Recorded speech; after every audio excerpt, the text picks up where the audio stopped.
Hey guys, thanks for joining me. I'm here with Project Payback, my 1968 GTO. As you've probably seen in some of the other videos, at this point we've got the LT4 in it, we've got the T56 in it, and that's all on top of our Schwartz G Machine chassis. And the chassis has made it to the body. So there's a full story coming out on that soon. But in the meantime, I'm here working in my garage and I wanted to get the steering shaft hooked up. Now the Schwartz G Machine chassis comes with a Flaming River U-joint. It's a DD style joint, U-joint that mates to a DD style shaft. And so I wanted to get that shaft. I figure I'll call Flaming River since we already got their U-joint on the rack. So I called Flaming River for one of those shafts, and I also got a U-joint that'll connect to my factory column here. I may replace the column later, but for now I wanted to just get it mated up to my column so I can actually steer this thing and start having some fun. So that's pretty much what we're doing today.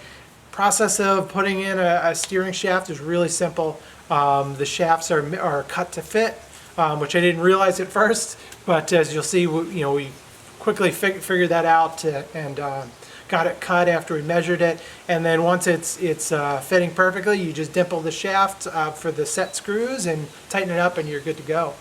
So stick with us, we'll whip through this here pretty quick.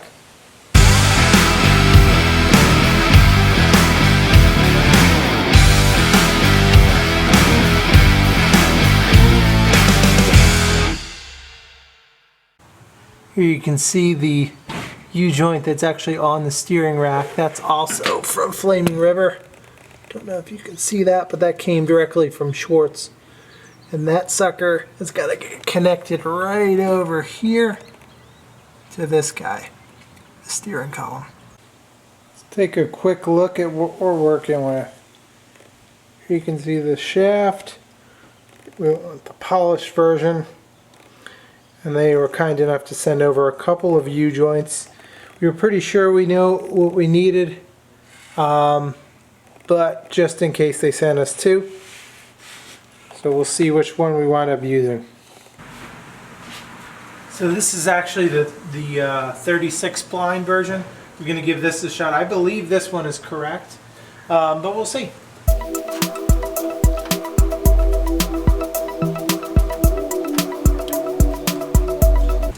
No, not even close on the diameter.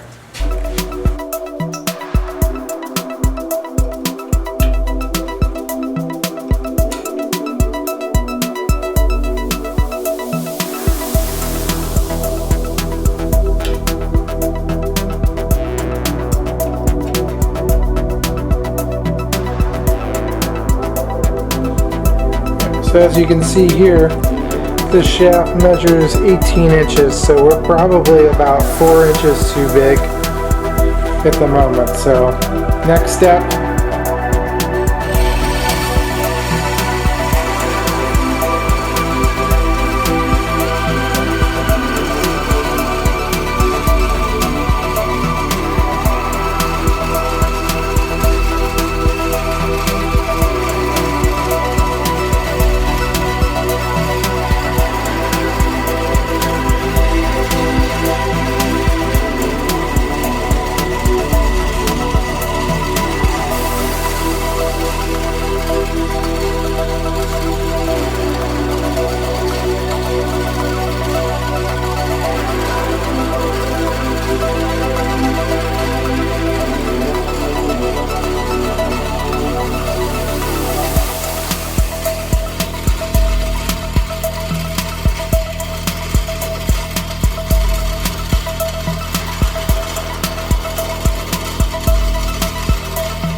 here you can see Scott dimpled the shaft for me as well,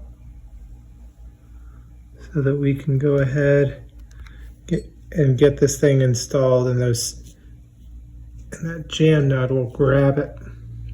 There's the other side.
perfect. And I'll just get a wrench on that here in a minute and tighten that jam nut.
And I just got that one jam nut in the bottom, and away we go.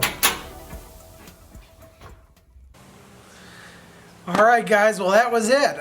Not too bad when all was said and done. Once you know what you're doing, it's really zips by pretty quickly. I honestly did this over a couple of, a few minutes here, a few minutes there. Thankfully, my buddy Scott O'Grady at the PAM headquarters was able to cut the shaft for me and everything, and do a nice clean job at it. So, like I said, it came together pretty easily. Now that we've got the steering shaft all mounted up, we just got a couple more things to go. We've got the accessory drive system from Holley. We've got a Holley oil pan that we're going to put on, and then we've got a little bit of metal work. We're gonna do that metal work, and then by that point we'll be just about ready for paint. So thanks for joining me, guys. See you next time.